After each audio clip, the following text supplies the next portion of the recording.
The man desperately tried to squeeze his head out through the gap, as if he were avoiding something terrifying. But after a long struggle, not only did he fail, he also scratched his little face. He was trapped inside the bathroom of a yacht, which was speeding forward without a driver, heading straight towards a cargo ship. What should the man do next to escape? The man's name is Deshaun, and he is just an ordinary fisherman. On this day, he went out to sea to fish, as usual. Just as he cast his fishing line into the sea, the weather changed as quickly as his girlfriend's mood. Suddenly, fog surrounded him. Deshaun thought it was just a bit of fog and continued to sail forward. Unexpectedly, the further he went, the thicker the fog became. In no time, he couldn't even see his own toes. Deshaun suddenly panicked a little and hurriedly reeled in his fishing line. At this moment, his small boat bumped into something. As Deshaun approached, he discovered it was a luxurious yacht. Deshaun called out to the yacht for quite a while but received no response. He tied his small boat to the side of the yacht, planning to go aboard and investigate. There was no one on the deck. Gathering his courage, he entered the cabin, which was fully equipped with living supplies. It seemed like someone lived there. However, after making a round, he didn't find anyone. He wanted to use the radio to seek help, but the GPS had no signal, and the radio was broken too. When Deshaun returned to the deck, he was stunned. The small boat tied to the side was gone. That was his only means of livelihood. Was he going to starve now? Deshaun took out a telescope to check the surroundings, but there was nothing but thick fog, not even a trace of a boat. He searched for a long time but found nothing.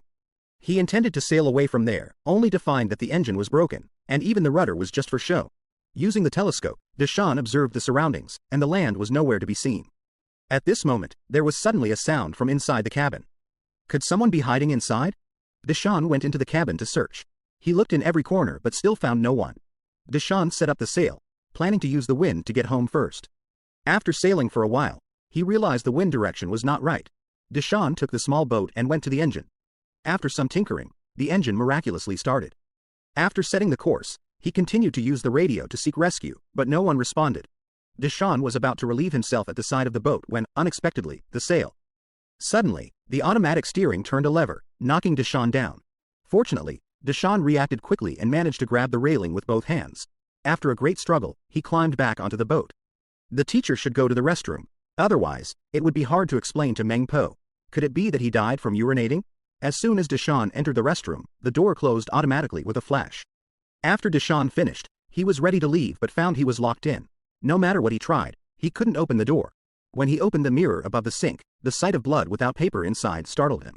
It seemed he wasn't the first to be trapped here. Deshaun didn't think much about it and decided to get out first. While he was fiddling with the lock, a voice came over the radio, urging him to change direction quickly, or else the two ships would collide. Through the window, Deshaun saw a large cargo ship. If they collided, it would be like an egg hitting a rock. Not even an eggshell would be left. Whether he used something to smash the lock, kick the door hard, or rammed it with his body, the door didn't budge. Deshaun tried to wave for help, but it was useless. The gap was too small to squeeze through. At a critical moment, he felt a rope, tied a knot at the end, and threw it out the window. Luckily, the rope successfully wrapped around the propeller. Unfortunately, the rope caught around Deshaun's neck. The propeller tightened more and more, and Deshaun was about to suffocate. At that moment, he felt a stick and used it to free himself from the rope. Before Deshaun could catch his breath, everything went black, and he heard a loud crash. The ship had collided. When Deshaun woke up again, the ship had already sailed far away. The restroom door still wouldn't open. Unluckily, something was stuck on his forehead. Then, things got worse. The collision caused the cabin to start leaking water. Soon, the rope on the propeller broke. The yacht started speeding up again. By this time, water had already entered the restroom. He hurriedly used a cup to scoop water out through the window, but it was useless. Then, things got even worse. The yacht entered the center of a storm, with lightning and thunder outside, and the wind howling. The ship shook violently. He tried to cut the rope on the sail with a blade but accidentally cut his finger. Fortunately, in the end, he succeeded. Waking up again, the rain had cleared. The water had already reached his neck. Deshaun was shivering from the cold. He opened the window and stretched his limbs. If he didn't get out now, he was definitely doomed. Unexpectedly, this time the door opened with a gentle push, and even the door panel fell off. Deshaun hurried to the deck to sunbathe for a while and relax. Then, he used the bathroom door and 4 airbags to make a simple little raft. After taking some basic supplies, Deshaun got onto the little raft, but after half a day, what he imagined didn't happen. The yacht didn't sink. Since it wasn't going to sink, the cruise ship was still safer. After all, this little raft wouldn't last long on the open sea. Deshaun returned to the yacht, drained the water from the cabin, and repaired the damaged hull. The radio still had no response.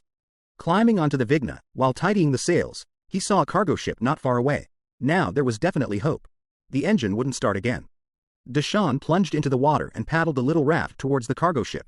As he went, he heard a noise behind him. Turning around, he was terrified. Deshaun was paddling the little raft towards the cargo ship, but the yacht was quickly heading towards him. It seemed to say, "You can't get rid of me." Just as the yacht was about to crash, Deshaun quickly jumped into the water, crying, and with a dull thud, the little raft was smashed to pieces. Deshaun didn't want to return to that eerie yacht. After staying in the water for a few hours, it gradually got dark. The surroundings became frighteningly dark. At this moment, he suddenly felt something under his feet. Deshaun was scared out of his wits. Could it be a shark? When he looked closely, he found it was a group of playful dolphins. The dolphins played with him for a while, then suddenly all swam away. It turned out that the eerie yacht had come again. It seemed to say, "Are you getting on or not? If you don't, I'm leaving." Deshaun was about to run out of strength, so he had to climb back onto the yacht. Soaked to the skin, he shivered as he entered the cabin, checked everything, and found a blanket to wrap around himself. He lay down on the bed and fell asleep. When he woke up, it was already daylight. At this time, something strange happened again. The cabin door wouldn't open. He went into the bathroom and found a small door behind the toilet lid.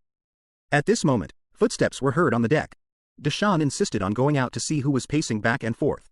He quickly slipped through the small door, and only after entering did he realize that the glass skylight above was locked tight.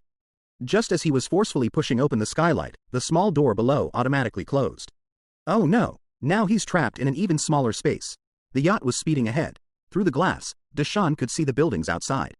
This meant they were nearing the shore. Deshaun was banging on the glass and shouting, hoping the boat would stop and someone would rescue him. But in this confined space, he soon felt short of breath. The boat kept moving and suddenly made a turn, as if it had stopped abruptly. Then, the small door automatically opened. Deshaun cautiously looked outside, and after confirming no one was there, he carefully crawled out. The yacht was about to dock. Deshaun opened the cabin door and found it could be opened too. He slowly walked out of the cabin, and after ensuring no one was around, he quickly jumped off the yacht. He picked up a steel pipe and walked into the house. He believed the prankster must be nearby and was determined to teach them a lesson. Deshaun walked around a few times but didn't find a single person. It turned out this was a deserted area with no one living there. While Deshaun was searching, there was a noise from the yacht. When he went to check, the yacht automatically left the shore. Deshaun followed it along the shore, and as it passed a lighthouse, it mysteriously disappeared. Deshaun was shocked. It was like seeing a ghost in broad daylight. Suddenly, everything went black for Deshaun, and when it was light again, he found himself back at his starting point, with his small boat right where he had left it, as if nothing had happened. Through the stone cave at the foot of the mountain, we can see the yacht parked not far away, probably waiting for the next unlucky person to board. The movie, Deadly Solo Sail, ends here. The yacht in this film is called Function, the same name as the ship in Triangle. However, the budget for this movie was indeed well controlled. One man, a small boat, and a yacht completed the entire film. Alright, I'm Shark. If you want to see more great movie reviews, please follow me. Bye bye.